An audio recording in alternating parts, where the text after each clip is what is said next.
ಎಲ್ರಿಗೂ ನಮಸ್ಕಾರ. ನಾನು ಅಡ್ವೊಕೇಟ್ ಸಂಧ್ಯಾ ಗೌಡ. ನಾನಿವತ್ತು ನಮ್ಮ ಭಾರತದಲ್ಲಿ ಯಾವ ರೀತಿಯಾಗಿ ಹೆಸರು ಬದಲಾವಣೆ ಮಾಡ್ಕೊಳ್ಬಹುದು ಎಂಬುದರ ಬಗ್ಗೆ ತಿಳಿಸ್ಕೊಡ್ತಾ ಇದ್ದೀನಿ.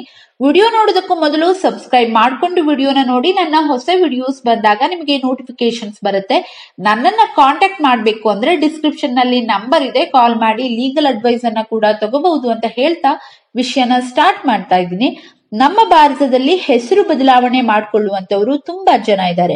ಹಲವಾರು ಜನ ಹಲವಾರು ಕಾರಣಗಳಿಂದ ಹೆಸರನ್ನ ಬದಲಾವಣೆ ಮಾಡ್ಕೊಳ್ತಾರೆ. ಮೇನ್ ಕಾರಣಗಳು ಅಂದ್ರೆ ಮದುವೆ ನಂತರ ಹೆಣ್ಣು ಮಕ್ಕಳ ಹೆಸರು ಬದಲಾವಣೆ ಅಥವಾ ವಿಚ್ಛೇದನ, ಡಿವೋರ್ಸ್ ಆಗಿರಬಹುದು, ಲಿಂಗ ಬದಲಾವಣೆ, ಧರ್ಮ ಬದಲಾವಣೆ, ಅಥವಾ ಯಾವುದೋ ಗುರೂಜಿ ಹೇಳಿದ್ರು ಅಂತ ಜಾತಕದ ಪ್ರಕಾರ ಹೆಸರನ್ನ ಬದಲಾವಣೆ ಮಾಡಿಕೊಳ್ಳುವಂತದ್ದು ಕೂಡ ಇದೆ. ಹೀಗೆ ಇನ್ನಿತರ ಯಾವುದೇ ಕಾರಣಗಳಿಗೆ ಆಗಿರಬಹುದು ಹೆಸರು ಬದಲಾವಣೆಯನ್ನ ಮಾಡ್ಕೊಳ್ತಾರೆ. ನಿಮ್ಮ ಹೆಸರು ಬದಲಾವಣೆ ಮಾಡ್ಕೊಳ್ಬೇಕು ಅಂದ್ರೆ ತುಂಬಾನೇ ಸುಲಭವಾದ ವಿಧಾನವಿದೆ. ಮೊದಲನೇದಾಗಿ ಒಂದು ಅಫಿಡವಿಟ್ ನ ಮಾಡ್ಕೊಳ್ಬೇಕಾಗತ್ತೆ. 20 ರೂಪಾಯಿ ಇ ಸ್ಟಾಂಪ್ ಪೇಪರ್ ನ ತಗೋಬೇಕು. ನಿಮ್ಮ ಹಳೆ ಹೆಸರಿನಲ್ಲೇ ಅದನ್ನ ತಗೋಬೇಕಾಗತ್ತೆ. ಅದರಲ್ಲಿ ಅಫಿಡವಿಟ್ ನ ಮಾಡಿಸ್ಬೇಕು. ನೆಕ್ಸ್ಟ್ ಅಫಿಡವಿಟ್ ನಲ್ಲಿ ನಿಮ್ಮ ಹಳೆಯ ಹೆಸರು, ಹೊಸ ಹೆಸರು, ವಿಳಾಸ, ಹೆಸರು ಬದಲಾವಣೆಗೆ ಕಾರಣ ಏನು ಎಂಬುದನ್ನ ನಮೂದಿಸಬೇಕಾಗತ್ತೆ. ನೆಕ್ಸ್ಟ್ ಅದನ್ನ ನೋಟ್ರಿಯನ್ನ ಮಾಡಿಸ್ಬೇಕು. ಅಫಿಡವಿಟ್ ಆದ್ಮೇಲೆ 2 ದಿನಪತ್ರಿಕೆಗಳಲ್ಲಿ ಪ್ರಕಟಿಸಬೇಕಾಗತ್ತೆ. ಒಂದು ಪ್ರಾದೇಶಿಕ ದಿನಪತ್ರಿಕೆಯಲ್ಲಿ ಮತ್ತು ರಾಷ್ಟ್ರೀಯ ದಿನಪತ್ರಿಕೆಯಲ್ಲಿ. ಈ 2 ದಿನಪತ್ರಿಕೆಯಲ್ಲಿ ಕೂಡ ಜಾಹೀರಾತನ್ನ ಕೊಡಬೇಕು. ನಿಮ್ಮ ಜಾಹೀರಾತಿನಲ್ಲಿ ಪ್ರಸ್ತುತ ಹೆಸರು, ಹೊಸ ಹೆಸರು ಮತ್ತು ವಯಸ್ಸು ಜೊತೆಗೆ ನಿಮ್ಮ ಅಡ್ರೆಸ್ ಮತ್ತೆ ತಂದೆ ಅಥವಾ ಗಂಡನ ಹೆಸರು, ಅಫಿಡವಿಟ್ ನ ನಂಬರ್ ಅನ್ನ ಹಾಕಬೇಕು ಮತ್ತು ಅಫಿಡವಿಟ್ ನ ದಿನಾಂಕವನ್ನ ಹಾಕಬೇಕು. ನೋಟ್ರಿಯನ್ನ ಯಾರು ಮಾಡಿರ್ತಾರಲ್ಲ ಅವರ ನೋಟ್ರಿ ಅವರ ಹೆಸರನ್ನ ಕೂಡ ನಮೂದಿಸಬೇಕಾಗತ್ತೆ. ನೆಕ್ಸ್ಟ್ ಮೇನ್ ಅಂದ್ರೆ ಡಿಪಾರ್ಟ್ಮೆಂಟ್ ಆಫ್ ಪಬ್ಲಿಕೇಶನ್ ನ್ಯೂ ಡೆಲ್ಲಿಗೆ ಅರ್ಜಿಯನ್ನ ಸಲ್ಲಿಸಬೇಕಾಗತ್ತೆ. ಈ ಅರ್ಜಿಯ ಜೊತೆ ಅಫಿಡವಿಟ್ ನ ಒರಿಜಿನಲ್ ಪ್ರತಿ, ಜಾಹೀರಾತಿನ ಒರಿಜಿನಲ್ ಕಾಪಿ ಹಾಗೂ ಡಿಪಾರ್ಟ್ಮೆಂಟ್ ಆಫ್ ಪಬ್ಲಿಕೇಶನ್ ವೆಬ್ಸೈಟ್ ನಲ್ಲಿ ಸಿಗುವಂತಹ ಅರ್ಜಿಯನ್ನ ಫಿಲ್ ಮಾಡಿ ಅದರ ಹಾರ್ಡ್ ಕಾಪಿ ಮತ್ತು ಸಾಫ್ಟ್ ಕಾಪಿಯನ್ನ ಸಿಡಿಯಲ್ಲಿ ಹಾಕಿ ಕಳುಹಿಸಬೇಕಾಗತ್ತೆ. ನೆಕ್ಸ್ಟ್ ಅರ್ಜಿದಾರ ಅಪ್ಲಿಕೇಶನ್ ನಲ್ಲಿ ತುಂಬಿರುವಂತಹ ಎಲ್ಲಾ ಮಾಹಿತಿ ಸರಿಯಾಗಿದೆ ಅಂತ ಹೇಳಿ ಒಂದು ಪ್ರಮಾಣ ಪತ್ರವನ್ನ ನೀಡಬೇಕಾಗತ್ತೆ. Self attested 2 passport size photos ಕೊಡ್ಬೇಕಾಗತ್ತೆ. ಒಂದು ಸೆಲ್ಫ್ ಅಟೆಸ್ಟೆಡ್ ಐಡಿ ಪ್ರೂಫ್ಸ್ ನ ಕೊಡ್ಬೇಕಾಗತ್ತೆ. ನೆಕ್ಸ್ಟ್ ಫೀಸ್ ಕೂಡ ಇರುತ್ತೆ.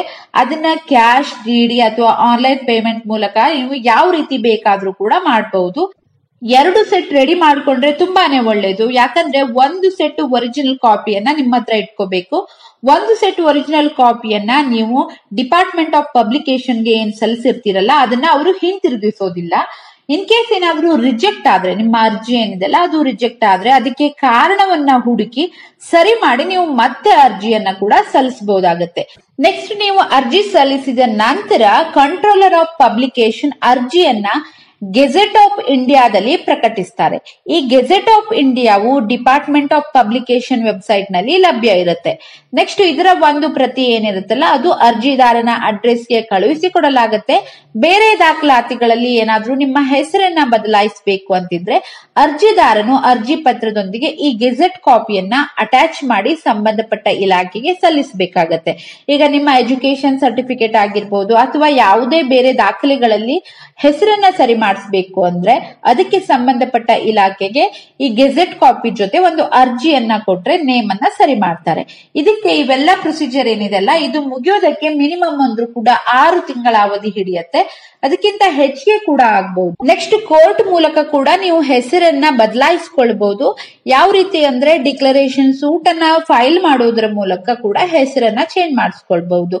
ಈಗ ನಾನು ಹೇಳಿದ ರೀತಿ ಏನಿದೆಲ್ಲ ಈ ಪ್ರೊಸೀಜರ್ ಅನ್ನ ಫಾಲೋ ಮಾಡಿದ್ರೆ ಗೆಜೆಟ್ ನೋಟಿಫಿಕೇಶನ್ ಬಂದ ನಂತರ ನಿಮ್ಮ ಎಲ್ಲಾ ದಾಖಲೆಗಳಲ್ಲೂ ಕೂಡ ಹೆಸರನ್ನ ಚೇಂಜ್ ಮಾಡಿಸ್ಕೊಳ್ಬಹುದಾಗುತ್ತೆ. ಇದನ್ನೇ ಸಿಂಪಲ್ ಆಗಿ ಹೇಳ್ಬೇಕು ಅಂದ್ರೆ 3 ಸ್ಟೆಪ್ ಇರುತ್ತೆ.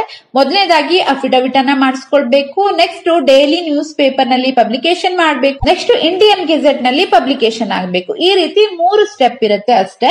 ನೆಕ್ಸ್ಟ್ ಕೇಂದ್ರ ಸರ್ಕಾರಿ ನೌಕರನು ಅಂದ್ರೆ ಸೆಂಟ್ರಲ್ ಗವರ್ಮೆಂಟ್ ಎಂಪ್ಲಾಯಿ ಏನಿರ್ತಾರಲ್ಲ ಅವನು ತನ್ನ ಹೆಸರನ್ನ ಬದಲಾಯಿಸಲು ನೇಮ್ ಚೇಂಜ್ ಡೀಡ್ ಅನ್ನ ಮಾಡಿಸಬೇಕಾಗತ್ತೆ.